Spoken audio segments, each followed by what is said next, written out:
जय हिंद दोस्तों, नमस्कार। कैसे हो आप सब लोग? आशा करता हूँ बहुत अच्छे होंगे और मैं विष्णु आपका हार्दिक स्वागत करता हूँ। दोस्तों, हमने इंडियन ज्योग्राफी का एक फाउंडेशन बैच स्टार्ट किया था, बिल्कुल निःशुल्क।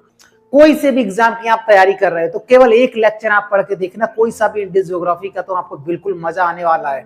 सच में मजा आने वाला है। बहुत ही डिटेल से कराया है ताकि सिंगल प्रश्न हमारे एग्जाम में बाहर नहीं आए। हमने नदियों का टॉपिक स्टार्ट किया था और इससे पहले हमने सिंधु नदी तंत्र के बारे में जाना था। सिंधु नदी की तंत्र यानी सभी नदियां जहां से हमारे एग्जाम में प्रश्न पूछे जाते हैं। और आज हम देखने वाले हैं ब्रह्मपुत्र नदी तंत्र, और इसके आगे जब हम देखेंगे तो गंगा नदी तंत्र, हाँ या ना। तो आज देखने वाले हैं ब्रह्मपुत्र नदी तंत्र के बारे में। एक एक करके देखते हैं कैसे कौन कौन सी सहायक नदियां हैं, लेफ्ट से कौन मिलती है, राइट से कौन मिलती है, इंटर कहां से करती है और किस किस नाम से जानी जाती है, भूपेन हजारिका सेतु क्या है, बोगीबील क्या है। एक एक करके सारे फैक्टों को डिफाइन करने वाले। चलिए देखते हैं, ठीक है। चलिए देखते हैं एक एक करके।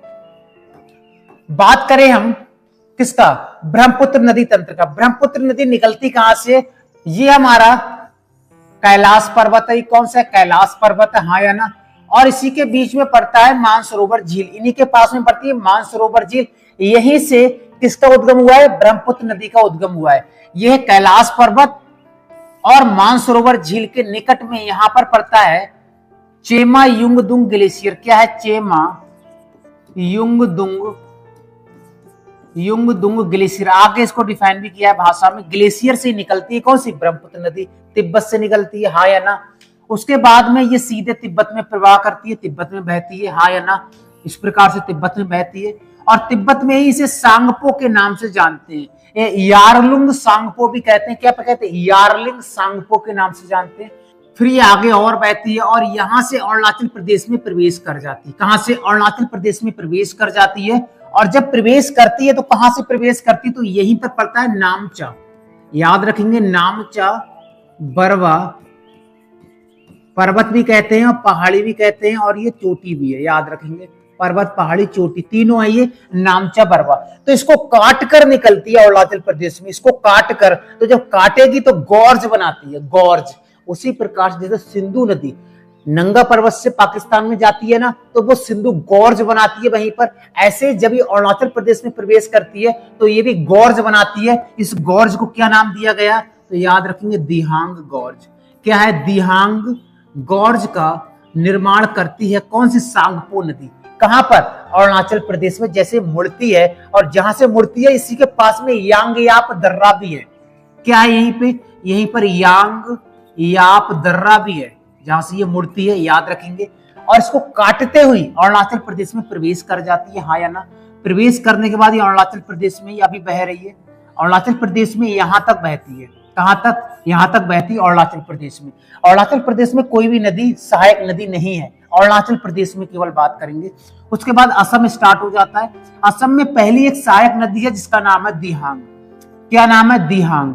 ये कहां से निकलती है? पटकाई बुम पहाड़ी से निकलती है। कहां से निकलती है? पटकाई बुम पहाड़ी से निकलती है दिहांग नदी। और असम में ब्रह्मपुत्र में मिल जाती है। किसमें? असम में ब्रह्मपुत्र में मिल जाती है। हम आगे बताएंगे कि तिब्बत में सांगपो के नाम से, अरुणाचल प्रदेश में दिहांग के नाम से, और असम में ब्रह्मपुत्र के नाम से, और बांग्लादेश में जमुना के नाम से जानते हैं। ये आगे हम देखेंगे, ठीक है, आगे देखेंगे। तो दिहांग नदी के बारे में बताया। उसके बाद एक और नदी है, ये निकलती कहां से? ये तिब्बत से निकलती। कहां से निकलती है? तिब्बत से। इन नदियों के बारे में मैंने अलग से डिफाइन किया, केवल मैपिंग से अभी देखते हैं। ये तिब्बत से निकलने के बाद ये नदी सीधे होते हुए असम में जाकर मिल जाती है। किसमें? असम में जाकर ब्रह्मपुत्र नदी मिल जाती है, लोहित नदी। और लोहित नदी पर यहीं पर भूपेन हजारिका सेतु भी बना हुआ है। क्या है? भूपेन हजारिका सेतु भी बना हुआ है। और इसकी सहायक नदी कौन सी है? दिबांग। कौन सी इसकी सहायक नदी? दिबांग। याद रखेंगे, कौन सी है? दिबांग, याद रखेंगे। उसके बाद ये नदी और आगे प्रवाह करती है और आगे जाती है तो एक धनसिरी नदी है। कौन सी है? धनसिरी नदी है। ये कहां से निकलती है? ये नागालैंड से निकलने के बाद असम में जाकर किसमें मिल जाती है? ब्रह्मपुत्र में मिल जाती है। कौन सी? धनसिरी नदी, हाँ या ना। उसके बाद ये नदी और आगे प्रवाह करती है तो एक नदी आती है, इसका नाम है सुबनसिरी नदी। क्या नाम है? सुबनसिरी नदी है। ये आती है और कहां पर मिल जाती है? असम में जाकर मिल जाती है। इनके बारे में मैंने अलग से बताया हुआ है, फैक्ट टू फैक्ट, उनको हम देखेंगे भी। नेक्स्ट हमारा एक है माउंट कामेत नदी या कामेंग नदी है। कामेंग नदी कहाँ मिलती है? ये भी असम में जाकर मिलती है। और जो कामेंग नदी है, मानस नदी है, संकोच नदी है, रैदाक नदी है, ये सारी नदियां हिमालय से निकलती हैं। ये सभी नदियां कहां से निकल रही हैं? ये सभी नदियां हिमालय से निकल रही हैं, याद रखेंगे। एक है मानस नदी, क्या है? मानस नदी, ये भी असम में जाकर ब्रह्मपुत्र से मिल जाती है। और एक है संकोच नदी, ये भी ब्रह्मपुत्र में जाकर मिल जाती है। और एक है रैदक या रैदाक नदी, ये भी ब्रह्मपुत्र में मिल जाती है। ब्रह्मपुत्र लास्ट में धुबरी तक रहती है, यानी धुबरी एक जिला है। धुबरी के बाद ये बांग्लादेश में चली जाती है। धुबरी के बाद ये कहां चली जाती है? बांग्लादेश में चली जाती है, यानी यहां तक असम है। यानी असम, यहां से यहां तक असम है। असम के बाद ये वाला जो क्षेत्र है अरुणाचल प्रदेश का है। बात करेंगे कोपली, एक नदी है, ये मेघालय से निकलती है और असम में जाकर कहां मिल जाती है? असम में जाकर ब्रह्मपुत्र नदी में मिल जाती है। अब आप कहोगे सर दाईं ओर से मिलने वाली नदियां और बाईं ओर से कैसे डिफाइन करेंगे? नदी इस प्रकार से बह रही है, हाँ या ना? नदी इस प्रकार से बह रही है, तो ये वाली जो नदियां है वो राइट हो जाएंगी और नीचे वाली हो जाएंगी बाईं, यानी लेफ्ट हो जाएंगी, हाँ या ना? तो ये जो नदियां हैं ये वाली सब दाईं ओर से मिलने वाली नदियां, सुबनसिरी, कामेत, मानस, संकोच, रैदक और तीस्ता नदी। और बाईं ओर से कौन कौन सी मिलती हैं? तो देहांग नदी, लोहित नदी, धनसिरी नदी, कोपली नदी और आपका बराक नदी। बराक नदी सबसे बड़ी सहायक है, सबसे लंबी सहायक नदी है ब्रह्मपुत्रा की, सबसे लंबी सहायक नदी है। ये मणिपुर से निकलती है। कहां से निकलती है? ये मणिपुर से निकलती है बराक नदी। और आगे हम बताएंगे यही बराक नदी जब बांग्लादेश में जाती है तो इसे मेघना के नाम से जाना जाता है, हाँ या ना? और इधर से पद्मा आ रही है, पद्मा का मतलब है ये गंगा की धारा है। ये किसकी धारा है? ये गंगा नदी की धारा है, हाँ या ना? आगे हम इसको और डिफाइन करेंगे कि कैसे गंगा और पद्मा या जमुना या मेघना ये क्या होता है, ये आगे देखेंगे। एक नदी है तीस्ता नदी, ये जेमू ग्लेशियर से निकलती है सिक्किम से और ये बांग्लादेश में जाती है, क्योंकि यहाँ के बाद ये बांग्लादेश है। तो तीस्ता नदी, इसे सिक्किम की लाइफ लाइन भी कहते हैं, जेमू ग्लेशियर से निकलती है। इसके बारे में, या इसको रंगपो इसका सहायक नदी है, रंगपो या रांगपो, याद रखेंगे। इसके बारे में हम अलग से पढ़ेंगे। तो हमने केवल अभी ये देखा था कि कौन कौन सी सहायक नदी है, कौन सी सहायक लेफ्ट से मिल रही है, कौन सी राइट से मिल रही है, अभी केवल हमने यही जाना। अब हम इनके बारे में फैक्ट टू फैक्ट जानते हैं जो हमारे एग्जाम में पूछे जाते हैं। उसके बाद नीचे डेल्टा बनाती है, कैसे बनाती है हम आगे देखते हैं, हाँ या ना? उसके बाद बात करेंगे ब्रह्मपुत्र नदी तंत्र की। ब्रह्मपुत्र नदी तंत्र में कैसे प्रश्न है? सबसे पहले हम उद्गम की बात करेंगे। मैंने कहा था कि इनको भाषा में भी मैंने लिखा हुआ है ताकि हमारे एग्जाम में सिंगल प्रश्न बाहर नहीं आए, हाँ या ना? अगर बात करेंगे कि इसका उद्गम कहां से हुआ है, एक छोटा सा मैप बना लेते हैं ताकि यहां भी हमको आसानी होगा जानने में, ठीक है? यहां भी हमको आसानी होगा जानने में। ब्रह्मपुत्र नदी इस प्रकार से निकलने के बाद इस प्रकार से बांग्लादेश में जाती है, हाँ या ना? तो ये निकलती कहां से? तो यहाँ पर कैलाश पर्वत और मानसरोवर झील के निकट अंशी ग्लेशियर या चेमा युंगदुंग ग्लेशियर से निकलती है। अंशी ग्लेशियर कहीं कहीं ऑप्शन में आएगा, कहीं कहीं आएगा चेमा युंगदुंग ग्लेशियर, यहां से निकलती है। और निकलने के बाद इसको अलग अलग जगहों पर अलग अलग नाम से जानते हैं। इसको अलग अलग जगहों पर अलग अलग नाम से जानते हैं। जैसे तिब्बत में किस नाम से जानते हैं? सांगपो नाम से जानते हैं। अरुणाचल प्रदेश में दिहांग नाम से जानते हैं। असम में इसको ब्रह्मपुत्र नाम से जानते हैं और इसे बांग्लादेश में जमुना के नाम से जानते हैं। यही 3 फैक्ट लिखे। इसे तिब्बत में सांगपो या यारलुंग सांगपो के नाम से जानते हैं, अरुणाचल प्रदेश में दिहांग के नाम से जानते हैं, और नेक्स्ट हमारा असम में इसे ब्रह्मपुत्र नदी के नाम से जानते हैं, और बांग्लादेश में इसे जमुना के नाम से जानते हैं। यानी हमने ये 3-4 फैक्ट जाने, हाँ या ना? उसके बाद आपसे प्रश्न आएगा कि ब्रह्मपुत्र नदी कितने देशों में बहती है? तो आप कहेंगे 3 देशों में बहती है। अब आप कहोगे 3 देश कौन से? एक तो तिब्बत हो गया, हाँ या ना? तिब्बत के बाद ये कहां जाती है? इंडिया में जाती है। इंडिया के बाद ये कहां जाती है? बांग्लादेश में। तो 3 देश हो गए, ये 3 देशों में बहती है। अब आपसे इसका लंबाई पूछा जाएगा, इसका कुल लंबाई कितना है? किसका? ब्रह्मपुत्र नदी का। तो कुल लंबाई है 2900 किलोमीटर। अगर हम भारत की बात करेंगे कि इसका भारत में कितना लंबाई है, तो भारत में 916 किलोमीटर। कितना है? 916 किलोमीटर है भारत में, याद रखेंगे, ठीक है? भारत की सबसे चौड़ी नदी है, याद रखेंगे। सबसे बड़ी नदी है कौन सा? ब्रह्मपुत्र नदी। भारत में प्रवेश कहां से करती है? मैंने कहा था नामचा बरवा को काटती है, वहीं गॉर्ज बनाती है, इसे देहांग गॉर्ज के नाम से जानते हैं, और उसी के पास में यांगयाप दर्रा है, वहीं से ये भारत में इंटर कर जाती है और अरुणाचल प्रदेश में प्रवेश कर जाती है। ये लगा निकट नामचा और यांगयाप दर्रा से, या ये कह सकते हैं नामचा बरवा पहाड़ी से मुड़कर अरुणाचल प्रदेश में प्रवेश कर जाती है, हाँ या ना? बिल्कुल। और क्या प्रश्न पूछे जाते हैं यहाँ से? ये भी प्रश्न पूछे जाते हैं कि इस नदी के किनारे कौन कौन से शहर बसे हुए हैं। जैसे गुवाहाटी किस नदी के किनारे है, तेजपुर किस नदी के किनारे है, डिब्रूगढ़ किस नदी के किनारे है। तो यही लिखा है डिब्रूगढ़ इस ब्रह्मपुत्र नदी के किनारे है, गुवाहाटी ब्रह्मपुत्र नदी के किनारे है, धुबरी जो जिला है वो भी इसी पास में, तेजपुर, सिराजगंज और जोरहाट ये भी ब्रह्मपुत्र नदी के किनारे है, याद रखेंगे। और ब्रह्मपुत्र नदी के बारे में इतने फैक्ट आपको याद रखने। और क्या है, ये किस सागर में गिरती है? ये सागर में गिरती नहीं, कई धाराएं मिल जाती हैं, आगे हम देखेंगे। पद्मा, मेघना, जमुना, ये क्या है ये आगे देखेंगे। एक प्रकार से हम बात कहें तो ब्रह्मपुत्र नदी बंगाल की खाड़ी में गिरती है, हाँ या ना? बंगाल की खाड़ी में गिरती है, याद रखेंगे।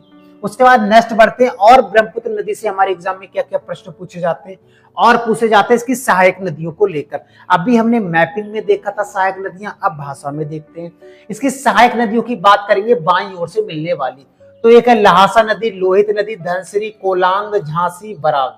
ये जो नदियां हैं ये बाईं ओर से मिलने वाली नदियां हैं। कई बार एग्जाम में पूछा जाएगा तो हम उसका सही आंसर दे पाएंगे। उसके बाद बात करेंगे दाईं ओर से कौन कौन सी नदियां मिलती हैं। तो सुबनसिरी, कामेंग, मानस, रैदक, तीस्ता और संकोच। ये नदियां कहां से मिलती हैं? ये दाईं ओर से मिलने वाली नदियां हैं। हमने मैपिंग पे देखा, अब इस पे बात कर रहे हैं। बात करेंगे यहीं पर कि बताइएगा विश्व का सबसे बड़ा नदीय द्वीप, रिवर आइलैंड की बात कर रहे हैं। वैसे अगर पूछा जाए भारत या विश्व का सबसे बड़ा द्वीप कौन सा है विश्व का, तो ग्रीनलैंड हो जाएगा। लेकिन पूछा जाए रिवर आइलैंड कौन सा है या नदीय द्वीप कौन सा है, याद रखेंगे नदीय द्वीप तो मौजली हो जाएगा। कौन सा हो जाएगा? मौजली हो जाएगा, जो असम में पड़ता है। और इतना बड़ा असम नदी के बीच में एक बहुत बड़ा आइलैंड है, इसको एक जिला भी घोषित कर दिया गया है असम ने 2016 में। और लगभग इस पर 1,67,000 लोग भी रहते थे 2011 में। अब तो पता नहीं कितना रहते होंगे। तो एक जिला है मौजली, ये ब्रह्मपुत्र नदी के बीच में है, याद रखेंगे। और इसी के पास में नाव से जाते हैं जोरहाट, ये लिखा है जोरहाट, जो मैंने दिखा था किनारा बसा शहर है, इसी के पास में सबसे नजदीकतम शहर ही पड़ता है जोरहाट, याद रखेंगे। और इसका निर्माण कैसे हुआ है? किसका? मौजली द्वीप का। ये लिखा भी 2016 में 33वां जिला बना था। इसका निर्माण कैसे हुआ है? इसका निर्माण दक्षिण और पूरब में ब्रह्मपुत्र नदी, मान लेते हैं, बना लेते हैं थोड़ा सा मैप ताकि हमें आसानी हो जानने में, ठीक है, आसानी हो जानने में। ये कह रहा है कि इसका निर्माण दक्षिण और पूरब में ब्रह्मपुत्र नदी किनारे, यानी ये वाला क्षेत्र होगा दक्षिण और पूरब, क्योंकि इधर से ही ब्रह्मपुत्र नदी आ रही है, इधर से ही ब्रह्मपुत्र नदी आ रही है। तो दक्षिण में और पूरब में इसका विस्तार ब्रह्मपुत्र नदी के कारण है। पश्चिम में सुबनसिरी नदी इस प्रकार से आ रही है, हाँ या ना? सुबनसिरी नदी। और उत्तर में ब्रह्मपुत्र नदी की एक उपधारा है, यानी उत्तर में यहीं पर ब्रह्मपुत्र नदी की उपधारा है, जिसे क्या बोला जाता है? खेरकुटिया, जूटी कहा जाता है। इसी से यहीं पर बना हुआ है मौजली द्वीप। यहीं पर क्या बना है? मौजली द्वीप, याद रखेंगे। याद रखें, कई बार प्रश्न पूछा गया है तो इसको याद रखना है। अगर यहीं पर यह पूछा जाए कि विश्व का सबसे छोटा नदीय द्वीप कौन सा है, सबसे बड़ा तो हमने देख लिया, अब सबसे छोटा की बात करेंगे तो उमानंदा है। कौन सा है? उमानंदा है। इसे पीकॉक द्वीप भी कहते हैं, पीकॉक आइलैंड भी कहते हैं, क्योंकि ये कहा जाता है बिल्कुल दूर से देखेंगे तो ये मोर की तरह दिखेगा, पीकॉक की तरह दिखेगा। और इसका एक और नाम है भस्माचल। भस्माचल और पीकॉक इसके अन्य नाम है, किसके? उमानंदा के, याद रखेंगे। और ये गुवाहाटी के पास में पड़ता है। ये कहां से? गुवाहाटी हाई कोर्ट है, वहां से जब देखते हो तो ये दिखेगा क्या? ये हमारा उमानंदा द्वीप। अब प्रश्न आएगा सबसे छोटा नदीय द्वीप तो उमानंदा, सबसे बड़ा नदीय द्वीप तो मौजली द्वीप, याद रखोगे, ठीक है। उसके बाद आगे बढ़ते हैं। एक है भूपेन हजारिका सेतु या भूपेन हजारिका पुल। ये भारत का सबसे लंबा पुल है, भूपेन हजारिका।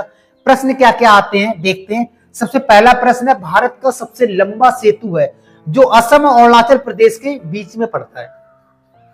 भूपेन हजारिका एक व्यक्ति का नाम है, असम के प्रसिद्ध गायककार थे।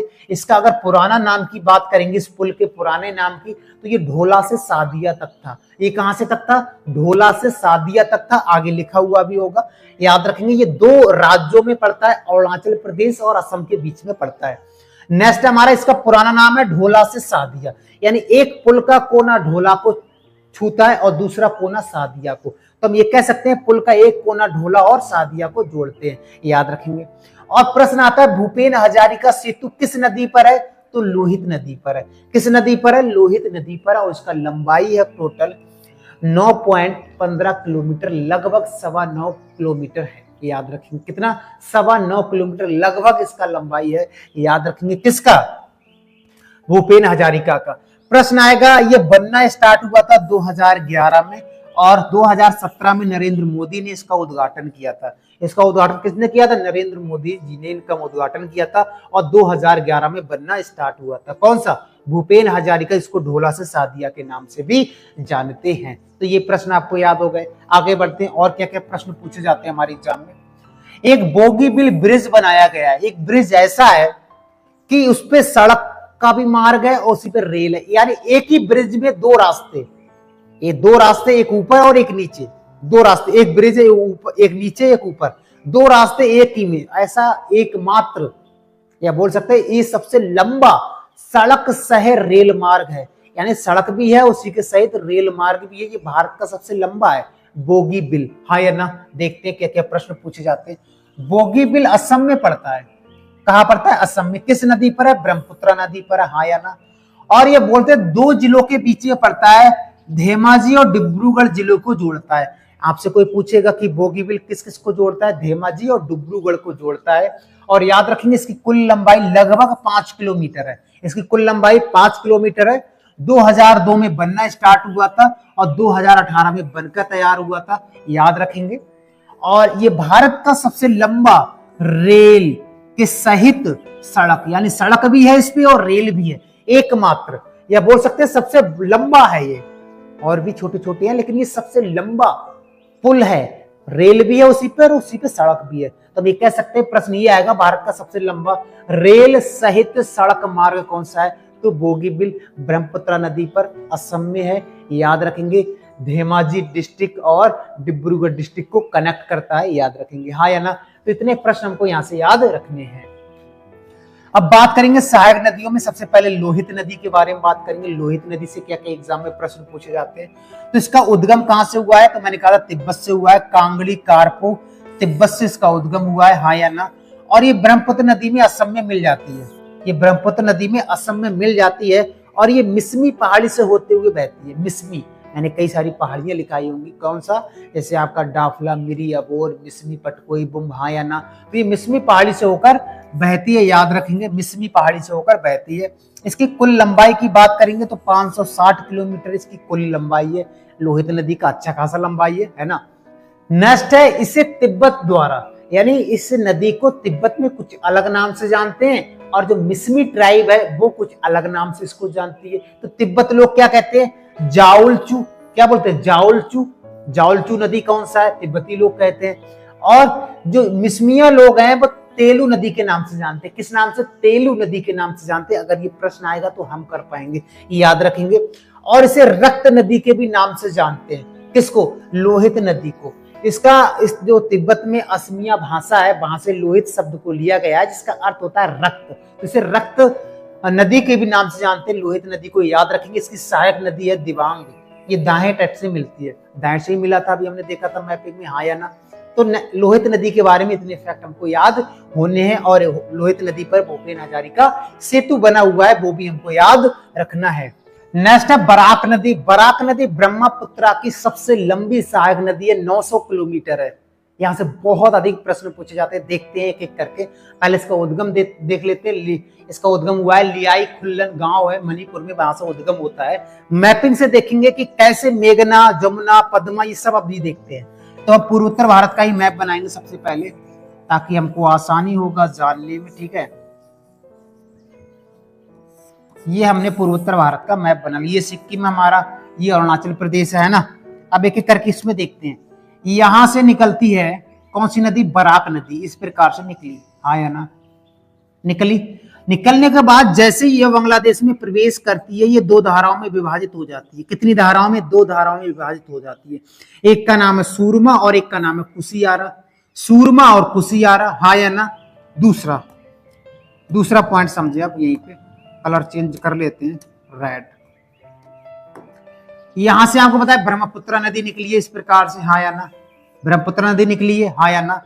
उसके बाद में बात करेंगे इस साइड में गंगा नदी आ रही है, हाँ या ना, गंगा नदी आ रही है, हाँ, बिल्कुल आ रही है। गंगा नदी को गंगा नदी को बांग्लादेश में किस नाम से जानते हैं? तो याद रखेंगे किस नाम से जानते हैं, तो पद्मा के नाम से जानते हैं। किस नाम से जानते हैं? पद्मा के नाम से जानते हैं, हाँ या ना। और जो ब्रह्मपुत्र नदी है इसे बांग्लादेश में जमुना के नाम से जानते हैं। किस नाम से? जमुना के नाम से। ये दोनों नदियां मिल गई, कौन सी? जमुना और पद्मा। मिलने के बाद ये पद्मा ही कहलाएगी, आगे ये पद्मा ही कहलाएंगी, ये अभी भी पद्मा है, ठीक है, ये अभी भी पद्मा है। उसके बाद एक धारा इस प्रकार से, इसका कलर चेंज कर लेते हैं, ये धारा जो बराक नदी का आ रहा है ये पद्मा में जुड़ जाती है। ये क्या जुड़ जाती है? पद्मा में जुड़ जाती है। और इसको फिर उसके बाद यहां से और इसके बीच में इसको मेघना कहते हैं। क्या कहते हैं इसको? मेघना कहते हैं। अब मेघना एक धारा इसमें जुड़ जाती है, बराक नदी का ही एक धारा है मेघना। उसके बाद ये मेघना बन जाती है। क्या बन जाती है? मेघना बन जाती है। और फिर इसके बाद ये डेल्टा बनाती है, जिसे हम बोलते हैं सुंदरबन का डेल्टा। क्या बोलते हैं? सुंदरबन का डेल्टा। ये दुनिया का सबसे बड़ा डेल्टा है और इसे एक अन्य नाम से भी जाना जाता है, मोरीबंद डेल्टा। पीसीएस में आया था एक बार, तो ये प्रश्न भी गलत ना होगा। मोरीबंद डेल्टा किसे कहते हैं? तो सुंदरबन डेल्टा को कहते हैं। सुंदरबन नाम इसलिए पड़ा क्योंकि यहाँ पर सुंदरी नामक पादप वृक्ष पाए जाते हैं, याद रखेंगे। और ये दुनिया का सबसे बड़ा डेल्टा है। मुख्य रूप से दो ही नदियां बनाती हैं, कौन कौन सी? गंगा और ब्रह्मपुत्र नदियां। हालांकि बराक नदी भी इसका बहुत सारा भाग लेती है। अब ये ऑप्शन के ऊपर डिपेंड करेगा कि उसने ऑप्शन किस प्रकार से सेट की है, हाँ या ना। तो ये चीज आपको याद रखनी है। पद्मा जमुना मिलती है तो भी पद्मा कहलाती है, लेकिन जब मेघना मिलती है तो मेघना कहलाती है। बाद में मेघना ही डेल्टा का निर्माण करती है। यही लिखा है, जो गंगा नदी डेल्टा में बनने से पहले फिर मेघना नदी में परिवर्तित हो जाती है। मतलब जैसे गंगा नदी में मिलने वाली होती है उससे पहले ही ये मेघना नदी में परिवर्तित हो जाती है, हाँ या ना। यही तो इसमें लिखा हुआ है, ये चीज आपको याद रखनी है, ठीक है ना। आगे बढ़ते हैं। उसके बाद इसकी लंबाई कितना है? तो 900 किलोमीटर मैंने बताया था। और नेक्स्ट पॉइंट मैंने कहा था ब्रह्मपुत्र की सबसे लंबी सहायक नदी है, बिल्कुल है। इसकी सहायक नदी कौन सी है? तुई रियाल है और जिरी है। जिरी नदी और तुई रियाल, ये दो प्रमुख सहायक नदियां, और एक इस पर बांध भी बना हुआ है। तो याद रखेंगे तिपाई मुख बांध किस नदी पर है? तो आप बताएंगे बराक नदी पर है। किस राज्य में? तो मणिपुर में। किस राज्य में? मणिपुर में। तो बराक नदी से इतने अधिक हमको पॉइंट याद रखने हैं। तो समझ में आ गया होगा पद्मा मेघना क्या होता है। एक बार हम गंगा नदी जब पढ़ेंगे तब भी इसी को डिफाइन करेंगे। आगे बात करते हैं, बात करेंगे सुबनसिरी नदी। मैंने कहा था कि सभी हिमालय से निकलती है, लेकिन सुबनसिरी नदी ट्रांस हिमालय से निकलती है। मैंने कहा था ट्रांस हिमालय का अधिकांश भाग तिब्बत में होने के कारण इसे तिब्बतियन हिमालय के नाम से भी जानते हैं। और यहीं से निकला है पूर्वम पर्वत है। पूर्वम पर्वत कहां पर? ट्रांस हिमालय का ही भाग है, तिब्बत में, वहां से निकलती है।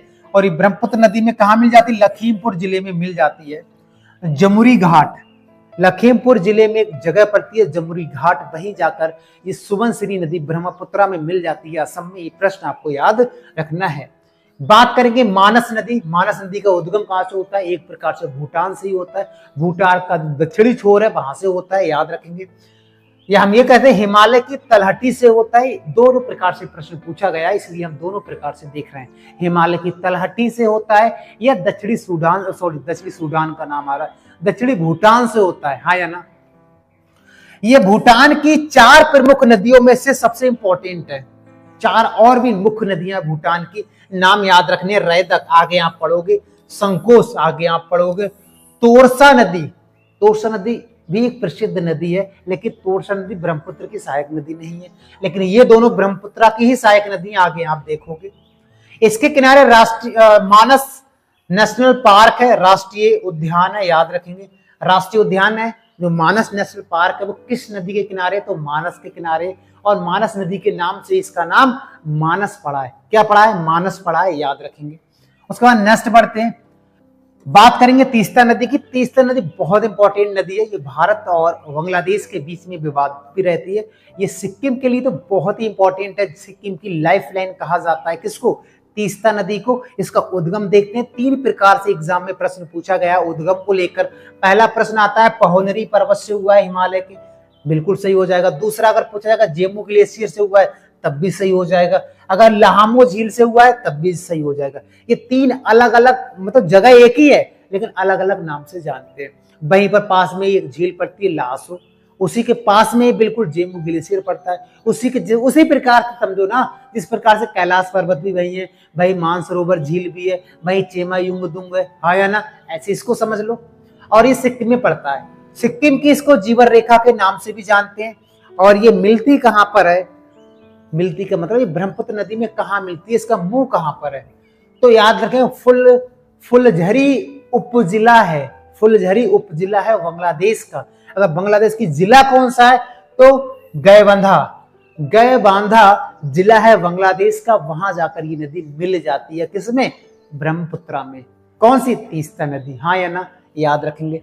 और इसकी प्रमुख सहायक नदी है रंगपो। क्या नाम है, रंगपो। इसकी कुल लंबाई की बात करेंगे तो लंबाई इसका 414 किलोमीटर है। और इसकी सहायक नदियों की अगर हम बात करें तो सहायक नदियों में कौन कौन सी आ जाएंगे, रंगपो, रानी खोला, रेली नदी या लाचुंग नदी।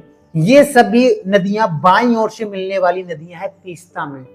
किस तरफ से, बाईं ओर से मिलने वाली नदियां हैं। अगर हम यही बात करें कि दाईं ओर से कौन कौन सी मिलती हैं तो रंगीत, केवल नाम याद रखना है, रंगीत ये मिलती है तीस्ता नदी। और लास्ट फैक्ट यही है कि भारत और बांग्लादेश के बीच में ये नदी विवादित रहती है। कौन सा, तीस्ता नदी। तो तीस्ता नदी के बारे में इतने फैक्ट हमको याद करने हैं, ठीक है ना। एक सिंगल प्रश्न नहीं आएगा दोस्तों। संकोश नदी भी बहुत इंपॉर्टेंट है, ब्रह्मपुत्र नदी की एक सहायक नदी है संकोश।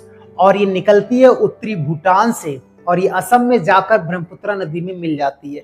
और इसका जो पुराना नाम है वो याद रखेंगे। इसका पुराना नाम है पुना सांगछू इसका पुराना नाम है।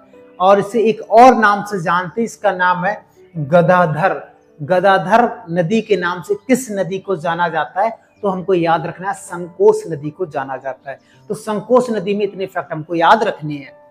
रैदाक नदी या रैदक भी कहते हैं, रैदाक नदी, इसका उद्गम भूटान से होता है और ये भी असम में जाके ब्रह्मपुत्र नदी में मिल जाती है। लेकिन भूटान में इसका नाम बांगछू है या बोंगछू भी कहते हैं या बांगछू के नाम से भी जानते हैं। कहाँ, भूटान में। किसको, रैदक नदी को। याद रखें भूटान की प्रसिद्ध नदी है रैदक या रैदाक, है ना। नेक्स्ट बढ़ते हैं, बात करेंगे धनसिरी नदी की। धनसिरी नदी कहां से निकलती है तो मैंने कहा था ये नागालैंड से निकलती है धनसिरी।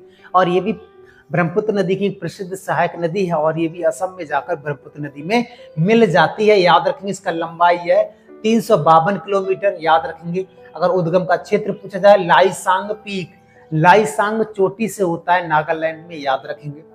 उसके बाद लास्ट रिवर है कामेंग नदी। कौन सा है, कामेंग नदी। इसका उद्गम कहां से होता है तो गोरी चेन हिमनद से होता है, गोरी चेन। उसी गोरी चेन के नीचे या नीतल से हुआ है, नीचे एक ग्लेशियर है वहां से इसका उद्गम हुआ है। याद रखेंगे किसका, कामेंग का। और ये असम में तेजपुर नामक स्थान पर मिल जाती है।